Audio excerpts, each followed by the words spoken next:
All right, let's get this one started too. Good morning. This is Craig Howard, pastor of the Break Covenant Brethren Church. Happy to be with you this Friday morning, and I hope you're going to get a blessing from this thought. Do you know who Gary Chapman is? Well, if you don't, let me just enlighten you. Have you ever heard of the book, The Five Love Languages? Now maybe you know who Gary Chapman is. Gary Chapman is a best-selling author. He wrote the book, The Five Love Languages, which has sold over 20 million copies.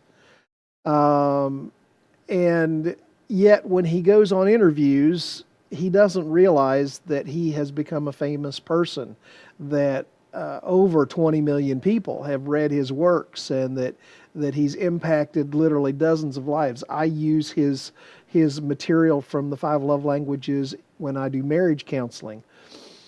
But he hasn't really changed his life much. He lives in the same little red brick house that he's lived for more than 20 years. He still goes to the same church where he pastored for almost 50 years. He still sees people in his office for counseling. If he has to be away for a speaking engagement someplace, he always books it so that he can come back in time to be back in his own church on Sunday morning.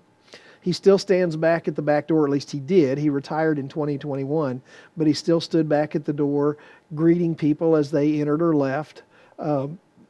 He gets up in the morning. He goes out, he waters his flowers behind his house.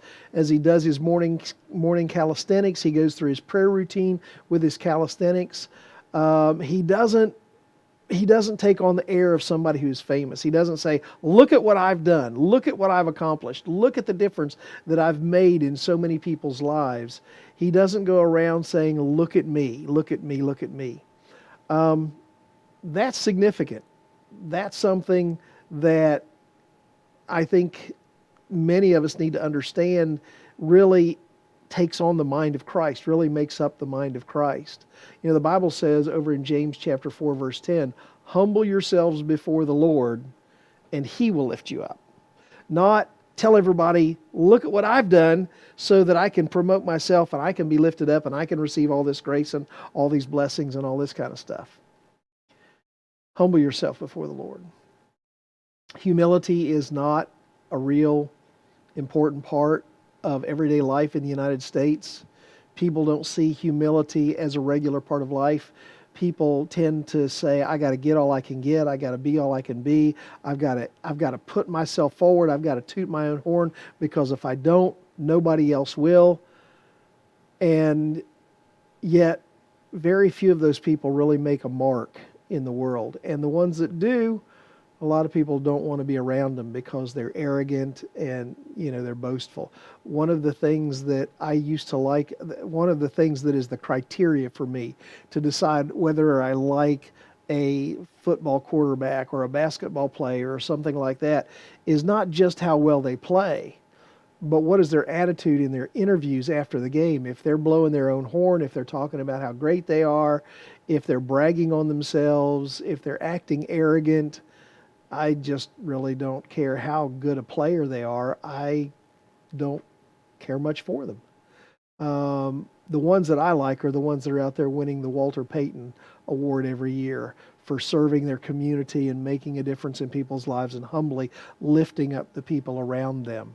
Those are the ones that I believe are really showing the mind of Christ, or what the mind of Christ should be. And consequently, curiously, many of those that win that award are also believers who are following the dictates or the example of Jesus.